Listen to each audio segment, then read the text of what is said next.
Bonsoir à tous et bienvenue dans votre journal. Ce soir, la rédaction accueille Jack Pass. Bonsoir. Bonsoir, mesdames.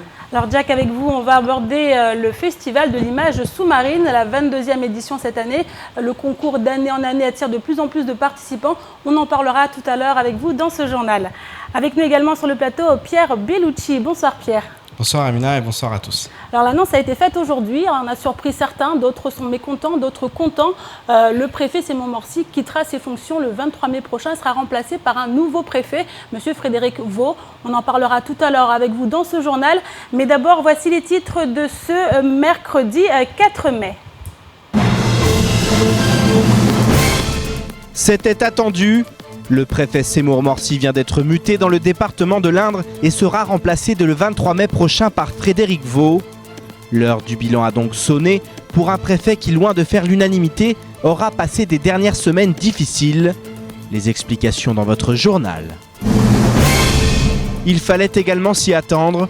Face à des conditions de travail devenues invivables, les personnels du CHM ont décidé de lancer un préavis de grève pour le 11 mai prochain. La plupart des services fait face à une surcharge de travail et les personnels réclament aujourd'hui des mesures concrètes avant que les erreurs médicales ne se multiplient.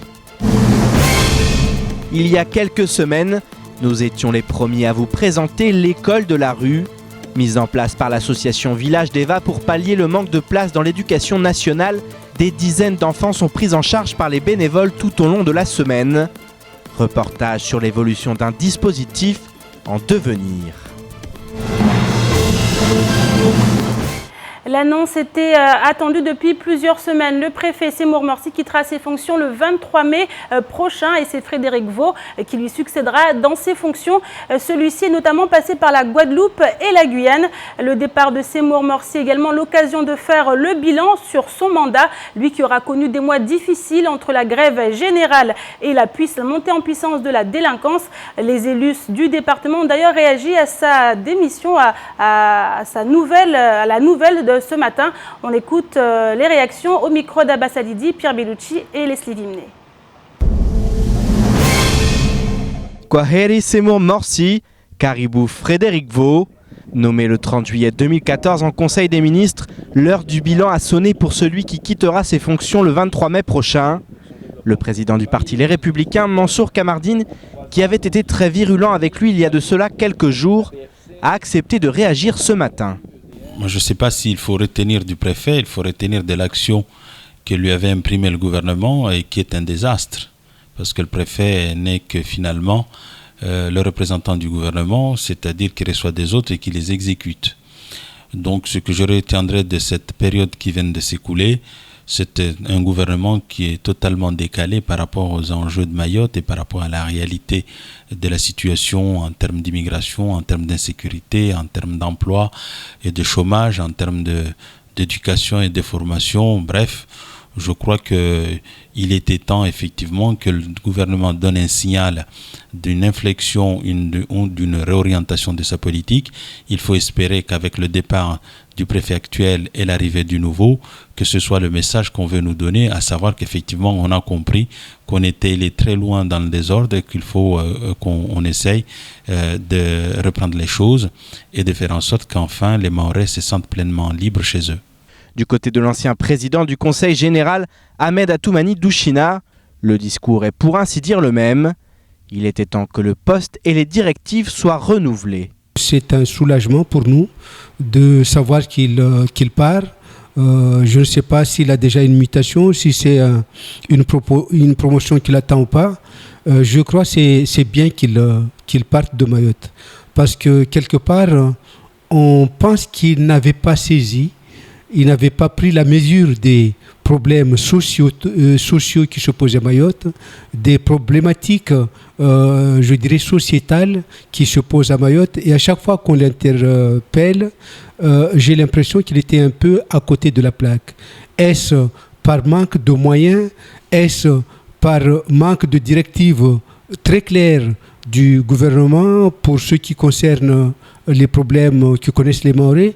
Mais en tout cas, je crois qu'on peut saluer ce départ en pensant, en tout cas, ou bien espérant que c'est une occasion pour le gouvernement de se ressaisir, de se réorienter pour répondre beaucoup plus aux attentes des Mahorais. Seymour Morsi vient d'être muté dans l'Indre et Frédéric Vaux le remplace. Âgé de 49 ans, cet ancien élève de l'ENA a été secrétaire général pour les affaires économiques de la Guadeloupe, avant de devenir en 1997 conseiller technique du secrétaire d'État à l'Outre-mer Jean-Jacques Kéran. Et il a été nommé un an plus tard, en 1998, secrétaire général de la préfecture de Guyane.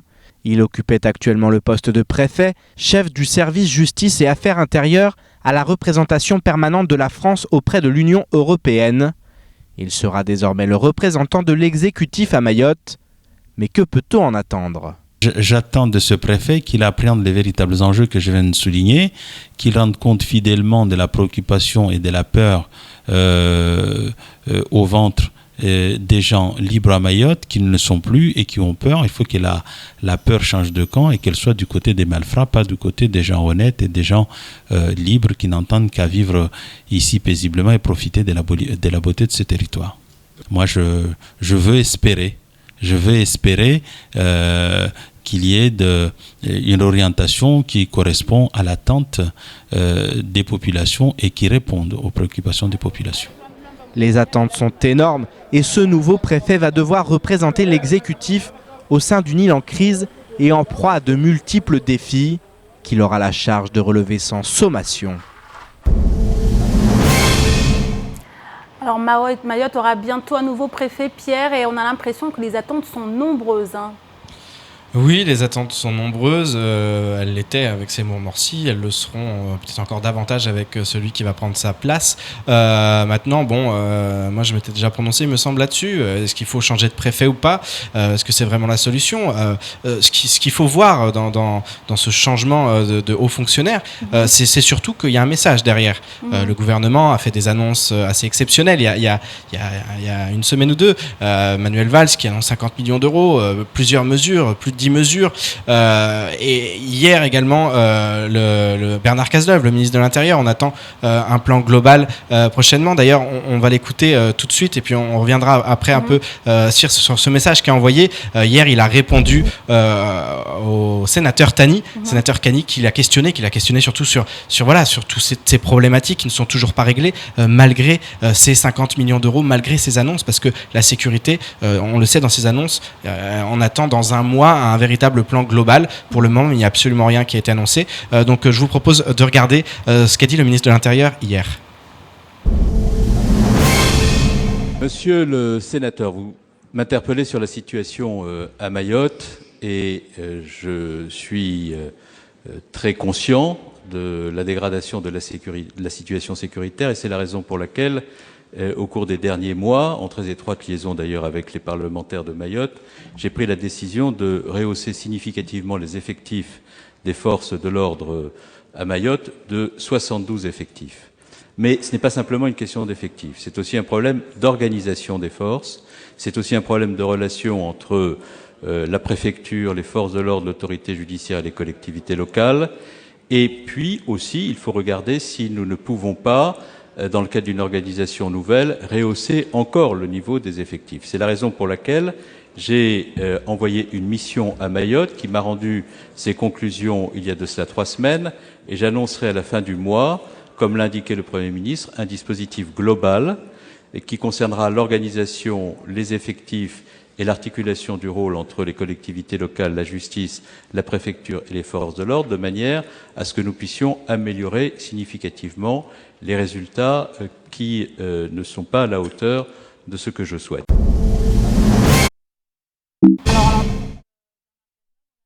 Alors, est-ce que c'est un départ qui a été précipité par les événements qui sont produits ici à Mayotte, Pierre ?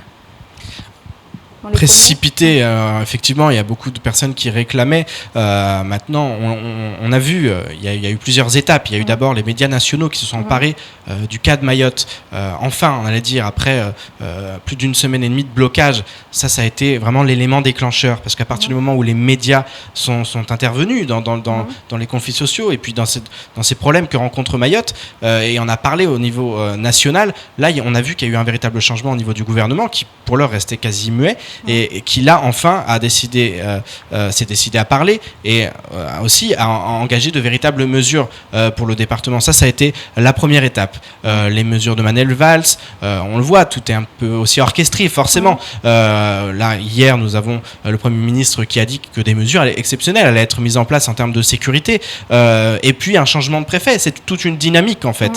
L'État veut changer la dynamique. L'État veut montrer qu'on vous entend, on va faire du changement, on va changer les choses. Maintenant, qu'est-ce qu'il y a derrière? On va juger dans quelques semaines. Pour l'instant, c'est trop tôt. On va laisser ce nouveau préfet aussi s'installer. J'en parlais avec Mansour Kamardine aujourd'hui. Moi, je pense qu'il y a un problème de continuité aussi à Mayotte. Je l'ai déjà dit au niveau des fonctionnaires.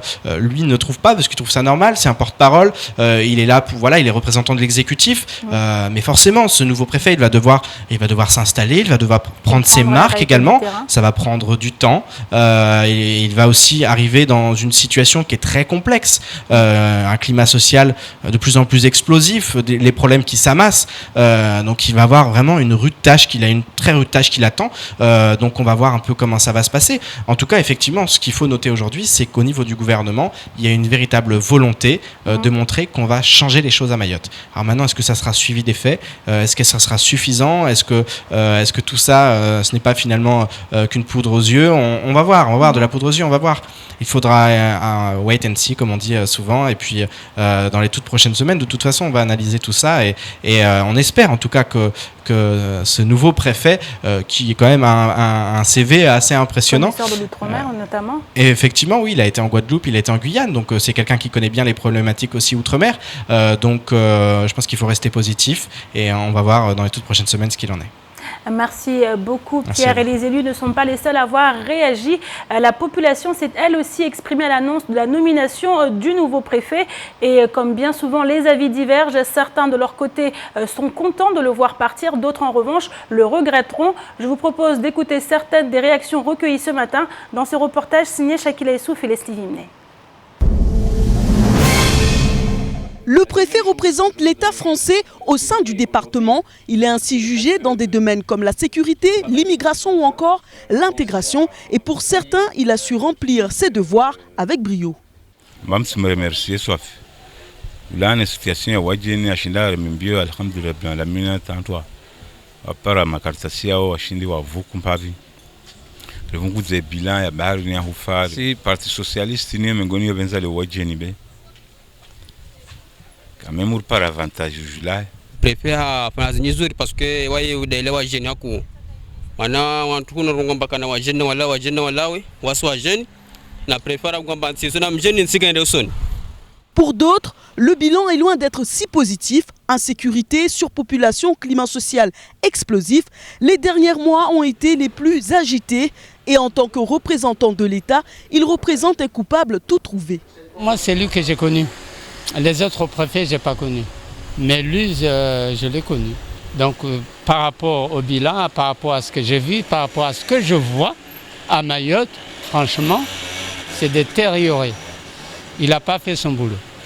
Le bilan de préfet est tout à fait négatif parce que le bilan est là pour le prouver. Donc voilà, jusqu'à maintenant, il n'a rien fait pour Mayotte et il n'y a aucune avancée. Donc voilà, mieux vaut qu'il part, qu'il laisse la place à une autre qui pourra peut-être nous prendre, nous les Mahorais, au sérieux. Moi j'ai connu ce préfet, il a participé à des événements ici à Mayotte, on le connaît un peu partout dans le sport, mais ce qui est un peu dommage, on a des agressions vraiment volontaires dans l'île et c'est à lui de réagir, pas à la population, parce que si nous on n'a pas le droit de réagir, c'est à lui de prendre la décision, mais aujourd'hui on est agressé tous les jours et on peut pas réagir, voilà. Du coup pour moi ce préfet, s'il part, pour moi j'ai pas de regret. Les avis sont donc très mitigés, même si en ce qui concerne les attentes, beaucoup souhaitent qu'un Mahorais soit nommé prochainement préfet du 101e département. Namna kama de alezao harma yangu sona moru kasendra surume de share bi wantu ka watsa wa mwelewa. Wavo baada wantu ka watsa wa mwelewa. Wavo narimie Mungu kasila wavuje wangina atoshina iko di travailler yo kama de rindono mbio kama Mungu ajalia siku wa préfet Mahorais. Mahorais ni tena itubarikishia. Kavujamba wa préfet Mahorais. Maana wanata Mahorais wengi wasomo mwenzeo amba lazima waje tena mwatini banu apare wasike maoreni parefuke adabu wana. Pour voir un Maoré devenir préfet de son département de naissance, il faudra attendre encore quelques temps, même si avec la nomination récente d'Antman Aboubakar en tant que sous-préfet de Paris, l'espoir semble plus que jamais permis. Et direction maintenant le CHM où l'ambiance est de plus en plus électrique, en cause notamment les conditions de travail qui ne cessent de se dégrader depuis des semaines. Les personnels sont au bord du burn-out et les multiples messages d'alerte envoyés à la direction n'ont que très peu d'effet. Les personnels aujourd'hui au CHM manquent clairement de moyens, notamment des moyens humains. Après les sages-femmes hier, c'est maintenant un préavis de grève générale qui a été déposé ce jour avec prise d'effet prévue le 11 mai prochain. Les précisions avec Abbas Alidi, Pierre Bellucci et Adèle Laurent. Les rencontres entre personnel et direction du CHM sont nombreuses depuis quelques semaines. Souvent à l'écoute, le directeur Thierry Morel est à l'origine de la mise en place de mesures, notamment en termes de sécurité. Mais les problèmes s'amassent et les réponses ne sont pas suffisantes. Pour une raison dont nous fait part Abdou Maoulida. Ce qui se passe aujourd'hui à l'hôpital, j'ose me permettre de dire qu'on est victime un petit peu de notre propre succès. C'est que certaines choses fonctionnent bien et donc on se trouve tout simplement submergé et surchargé même sur certaines entités, mais aujourd'hui ça gangrène toute l'équipe, que ce soit en consultation ou en hospitalisation. En effet, face à l'afflux permanent et trop élevé de patients, le personnel du CHM n'est pas en mesure d'offrir des conditions de soins dignes de ce nom. La structure est devenue trop petite et les comparaisons avec la métropole sont sans appel. Le ratio lit pour 1000 habitants à Mayotte est de 0,7 lits. Et alors qu'à métropole, la moyenne c'est 4,14 lits. Donc le calcul est vite fait. La population qu'on a pour 250 000 habitants recensés, le nombre de lits est largement inférieur à la moyenne nationale. C'est en même temps le danger pour les patients, les usagers, mais surtout pour le personnel parce qu'on leur demande d'en faire beaucoup plus de ce qu'on leur donne comme moyen. Les revendications sont nombreuses et le préavis des sages-femmes qui a été envoyé à la direction hier a fait boule de neige. En effet, l'ensemble du personnel sera en grève dès le 11 mai prochain. Les revendications sont nombreuses parce que vous savez très bien sur le souci de l'attractivité, sur le souci de l'insécurité, sur le souci en même temps du turnover justement de ces capacités de lit qui ne sont pas suffisantes et en même temps du surnombre de patients auxquels les collègues employés du CHM ne suffisent pas. Donc à un moment donné, on est surbooké, c'est un burn-out, c'est des arrêts maladie successifs, c'est de la fatigue, c'est des troubles musculo-squelettiques. Donc on en arrive à un sommet auquel on ne peut plus continuer comme ça. Quand on n'est pas content de ce qu'on vit dans son travail, c'est clair qu'on l'expose, on l'explique et à un moment donné, ça finit par une grève, si ce n'est pas entendu. Cette grève était attendue car la sonnette d'alarme ne cesse d'être tirée, mais les choses ne semblent pas évoluer dans le bon sens. Et on continue maintenant avec ce phénomène de plus en plus problématique et qui donne du fil à retordre à de plus en plus de communes du 101e département. Tous les jours, en effet, de nombreuses constructions, de nombreux bangas sont construits illégalement aux quatre coins de l'île. Plusieurs milliers de personnes vivent ainsi en marge de la société et dans la plus grande précarité. Dans le chef-lieu, la police municipale et les services techniques s'attellent à démolir certaines de ces constructions. Mais la tâche n'est pas aisée car la loi émet tout de même quelques restrictions en la matière. Alors, entre grande précarité d'un côté et ras-le-bol des propriétaires de l'autre, la spirale infernale continue. Reportage Shakila Issouf et Leslie Vimné. Ce chemin de boue et de poussière mène à ce bidonville. Les familles continuent d'arriver en masse sur le territoire pour s'entasser sur ces terrains non exploités par les propriétaires, au su et au vu de tous. Les bangas se multiplient. Une fois à Mayotte, ces personnes arrivées illégalement sur le territoire vivent quotidiennement avec la peur au ventre d'être expulsées de ces terrains et de se retrouver dans la rue.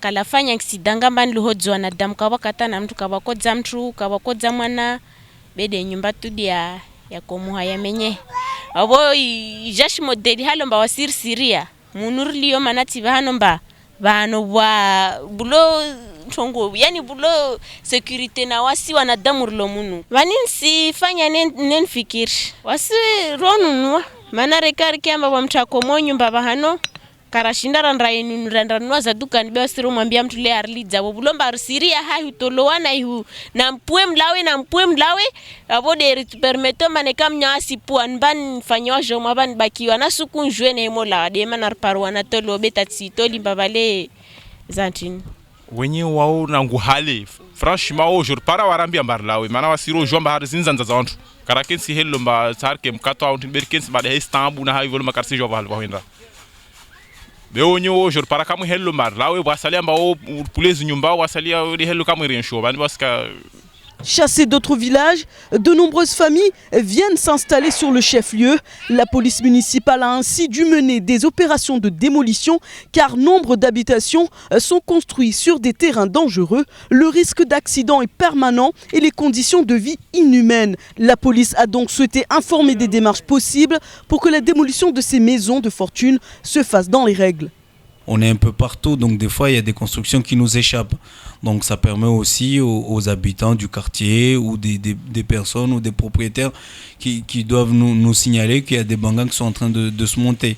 Comme on l'a déjà dit, au niveau des expulsions, quand c'est un terrain privé, on ne peut pas le faire comme ça à notre guise où la commune se substitue au propriétaire. On saisit d'une manière officielle la police municipale, c'est-à-dire le maire en l'occurrence, parce qu'on est là pour les pouvoirs du maire. Donc on envoie un courrier à la commune, on avise le maire qu'on a besoin d'une assistance pour aviser les gens qui squattent un terrain privé de quitter le lieu. Donc nous, on y va juste pour la prévention. Et c'est le propriétaire des terrains qui avise d'une manière officielle, soit par courrier, soit verbalement des gens, de leur dire de quitter le terrain. De nombreux propriétaires ont en effet saisi la justice pour récupérer leurs terres, mais nombre de propriétaires ne font aucune démarche vis-à-vis des instances publiques chargées du foncier. Les conflits communautaires se multiplient car chacun se retrouve enchaîné dans une spirale infernale, prisonnier d'une situation aussi complexe que dangereuse.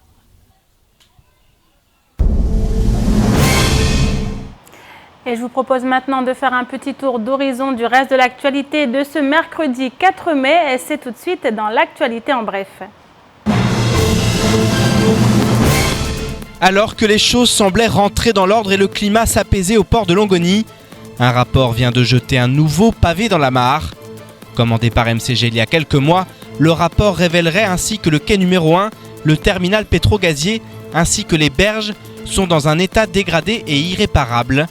Dans une lettre destinée au président du conseil départemental datée du 18 avril, il est ainsi écrit que l'infrastructure serait dans un état de non-retour, nécessitant de lourds travaux pour une remise à neuf de nombreux éléments structurels, et ce avant tout entretien. Selon MCG, le conseil départemental se serait gardé de préciser dans l'appel d'offres de la DSP l'état réel des infrastructures et n'a en conséquence pas permis aux futurs délégataires de négocier les conditions de réfection des ouvrages ainsi que les abattements et financements correspondants. Le quai pourrait donc être fermé très prochainement, créant à nouveau de vives tensions. De son côté, le conseil départemental a lancé une contre-expertise, tandis que la SMART qui utilise ce quai pour ses activités se questionne sur les velléités d'Idanel et sur la bonne foi de ce rapport. À suivre. Depuis plusieurs mois, certains habitants de Ouangani, et notamment les parents d'élèves, dénoncent les conditions d'accueil dans les écoles de la commune. En effet, certains établissements sont dans un piteux état, comme en attestent ces photos.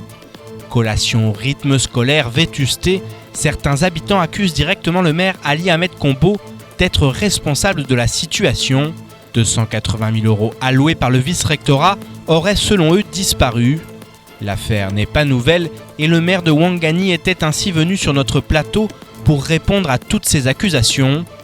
Aujourd'hui, le dossier se retrouve entre les mains de la justice, qui devra faire rapidement toute la lumière sur cette affaire. Hier, l'IEDOM présentait un rapport sur l'économie mahoraise en 2015, révélant ainsi que certains secteurs peinaient encore et toujours à se développer. En effet, pourtant porteurs de grands espoirs, le tourisme ou encore l'aquaculture sont en berne. Pire, cette dernière est proche de mourir. En effet, l'association Aquamaï, placée en liquidation judiciaire, a dû être rachetée aux enchères par le conseil départemental en novembre dernier. Depuis, les 4 fermes aquacoles de l'île ont été réunies pour constituer le syndicat des aquaculteurs mahorais. Aquamaï est devenue une nurserie écloserie professionnelle et non plus une association.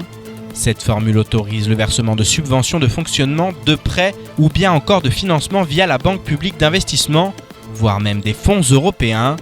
Problème, la structure n'est toujours pas pérenne et comme dans d'autres secteurs, ne peut encore prétendre aux fonds européens. Les semaines passent et l'avenir de ce secteur continue donc de s'assombrir. Et à noter que dans le procès qui opposait la Smart à la compagnie maritime CMA-CGM, suite à la rupture du contrat qui liait les deux entreprises, le tribunal administratif de Marseille a rendu son délibéré le 22 mars dernier. La CMA-CGM a été condamnée à ne travailler qu'avec la Smart jusqu'au 31 décembre 2016, décision confirmée en appel ce matin. Et on termine cette édition avec ce focus sur l'association Village d'Eva qu'on ne présente plus désormais et dont la mission principale est de venir en aide aux mineurs en souffrance en réduisant notamment les actes de délinquance. C'est d'ailleurs en prenant la défense d'une jeune mineure mahoraise agressée par son professeur que l'association a acquis sa notoriété et plus récemment également en interpellant le président de la République dans le cadre de l'amélioration des conditions de vie des mineurs à Mayotte. Adèle Laurent nous en dit davantage. Étudiant le français en priorité, les 150 élèves de 6 à 24 ans sont divisés en 4 groupes, par tranche d'âge et par niveau. En décembre, la dizaine de bénévoles et de services civiques de l'école de la rue enseignaient à ces élèves sous un arbre, malgré la pluie, la boue et les nuisances extérieures. Ils ont ensuite pu accéder à un banga à Bandrajou, d'où nous parle Sophie Grand, service civique pour cette école de la rue qui est actuellement un peu moins dans la rue grâce aux salles prêtées par le lycée T17 et le collège Kaweni 1. Plus on a des jolies salles et mieux ça se passe. Même nous, on le voit en cours en tant qu'enseignant. Voilà, actuellement à T17, on a une vraie salle avec des ventilateurs, avec des tables et des chaises et un grand tableau. Et voilà, là on a du coup des élèves qui vont être vraiment attentifs, qui vont avoir envie de nous respecter parce qu'on les respecte, on les respecte par le fait qu'ils aient un lieu, des lieux qui sont en bon état. L'école de la rue permet donc, avec peu de moyens, d'instruire ses enfants. Cet enseignement se fait en français, en mathématiques, en histoire-géographie ou encore en éducation civique. Mais le mercredi, des cours un peu spéciaux sont donnés. Ce matin, c'est Aurore Baudouin, médecin aux urgences du CHM, qui est venue donner un cours d'éducation sexuelle à ses élèves. Elle nous explique pourquoi. La sexualité, c'est un sujet qui est assez tabou ici. Je pense qu'il faut leur expliquer que déjà, il faut se protéger parce qu'il y a énormément de MST ici et qu'il faut absolument que tout le monde utilise le préservatif. Et puis, il y a aussi tout ce qui est question de contraception. Le fait de venir chez eux, de pouvoir parler librement en petit groupe, je pense que ça peut les aider. C'est moins compliqué quand on vient vers eux que d'aller directement en parler à la PMI, à quelqu'un qu'on ne connaît pas, dans des endroits où il y a beaucoup de monde, où les consultations sont rapides. Un enseignement varié, proposé par les bénévoles et services civiques, mais la finalité pour Sophie Grand reste la scolarisation de ses enfants au sein de l'école de la République. On est quand même à Mayotte, donc c'est en territoire français. Normalement, l'école est obligatoire de 6 ans à 16 ans. Or, ici, ici, il n'y a pas assez de place pour accueillir tous ces enfants. Il y a des gros problèmes au niveau de la scolarité. Et nous, c'est pouvoir compléter. Le but, c'est de pouvoir compléter un petit peu ce qui se fait déjà à l'école et accueillir les enfants qui n'ont pas encore place, avec l'espoir, par contre, qu'ils trouvent un jour leur place dans une vraie école où ils pourront avoir un vrai enseignement général avec des vrais professeurs et qui trouvent leur place, qui se sentent normaux, parce que c'est ça qui est important pour eux, de se sentir normaux et d'arrêter d'être rejetés. Selon les chiffres de la ville de Mamoudzou, à la rentrée 2014, 5000 enfants n'étaient toujours pas scolarisés et 800 enfants allophones ont été repérés par le test d'admission du collège de Magicavo. Pourtant, l'article 28 de la Convention internationale des droits de l'enfant stipule, et ce depuis 1990, que l'éducation est définie en France comme la première priorité nationale et que le droit à l'éducation est garanti à chacun. De fait, et comme l'a dit Nelson Mandela, un pays, une société qui ne s'occupe pas de ses enfants n'est pas une vraie nation. Et je vous l'annonçais en début de journal, Jack Pass est avec nous, organisateur du Festival de l'image sous-marine. Jack Pass, une 22e édition, cela fait déjà un moment que le festival est connu à Mayotte. Alors parlez-nous de cette édition, comment s'annonce-t-elle et quelles surprises va-t-il y avoir ? Alors, c'est la 22e édition, il faut le souligner. Effectivement, le festival a tendance à perdurer. Des surprises, il y en a tous les jours. Je pense que je vous invite à venir toutes les représentations. Nous aurons donc 4 jours de projection à Mamoudzou. Nous allons continuer dans le changement qui a été initié l'an dernier, c'est-à-dire nous sortons de la salle de cinéma et nous faisons les projections en plein air à côté du comité du tourisme. C'est un endroit magique. Tous les gens qui ont goûté l'an dernier ont trouvé cela formidable. On est sous les étoiles, on est au bord de la mer et on a des images fantastiques. Donc le festival, c'est la dernière semaine du mois de mai. Nous ferons les projections à Mamoudzou du 25 au 28 mai et le 29 mai c'est la soirée de clôture. C'est un petit peu à part. Mais alors, ce qu'il faut savoir, c'est que les séances scolaires à la salle de cinéma sont gratuites et sont pour toutes les écoles qui en font la demande. Et je les conseille de contacter le vice-rectorat ou directement la régie de la salle de cinéma. Et toutes les matinées, nous avons des centaines d'enfants qui vont se régaler les yeux. Il y a des rotations sans arrêt. La salle est pleine. On passe à peu près 3000 enfants dans toute la semaine à la salle de cinéma. Alors dans une île où on a l'un des plus beaux lagons au monde justement, c'est un festival qui est abordé comment? Est-ce que les images sont plus impressionnantes, plus belles ou comment ça, votre œil, votre regard critique sur... Oui, alors les images sont toujours... On est toujours étonné, je veux dire. On découvre sans arrêt des choses de la mer qu'on ignorait. On est surpris par la beauté, par l'étrangeté parfois. Cette année, on va avoir le film qui a été primé à Marseille. Il faut dire qu'on reçoit des films qui nous proviennent du Festival mondial de l'image sous-marine. On a des films d'une qualité exceptionnelle, des films extraordinaires. Et en première partie, en général, de ces spectacles-là, nous passons des films et des photos qui ont été faites à Mayotte ou dans la région. Donc, et cette année, là, un peu la nouveauté du festival, c'est que le festival est destiné à faire se rencontrer les gens, les amoureux de la mer, les opérateurs de la mer, les professionnels, les plaisanciers, tous les gens qui ont un rapport étroit avec la mer. Et donc on les invite à venir, bien sûr. Et ce qu'il y a comme nouveauté cette année, c'est qu'il y a de plus en plus de public scolaire. Ça, c'est le fruit de 20 ans de travail. On remarque que les collèges s'investissent de plus en plus dans la production de films et d'images qui sont élaborés à Mayotte avec leurs profs. Ils amènent des enfants à la plage, ils leur apprennent à nager, ils leur font voir ce qui se passe sous l'eau. Il y a un prof de SVT qui les initie à la flore. Un prof de langue fait un projet avec eux en parallèle sur la langue française. Et parfois même un prof de musique. Et tout ça, ça forme au sein d'un PAE, un projet d'action éducative. Ils nous sortent un petit film et on en a plusieurs cette année avec le collège de Bandrélé qui fait un travail remarquable, le collège de Doujani, le collège de Mzamboro, on a le collège de l'Abattoir également cette année qui ont produit des images. Tout ça montre bien qu'au bout de 20 ans, eh bien, le travail entrepris commence à porter ses fruits. Ça, c'est... Merci beaucoup Jack Pass. On le rappelle, c'est du 25 au 29 mai prochain. Et autre rendez-vous à ne pas rater ce samedi, le Battle of the Year, l'un des événements les plus attendus de l'année. Ça sera ce samedi dès 19h à la place de la République, un événement retransmis en direct sur KTV dès 19h justement.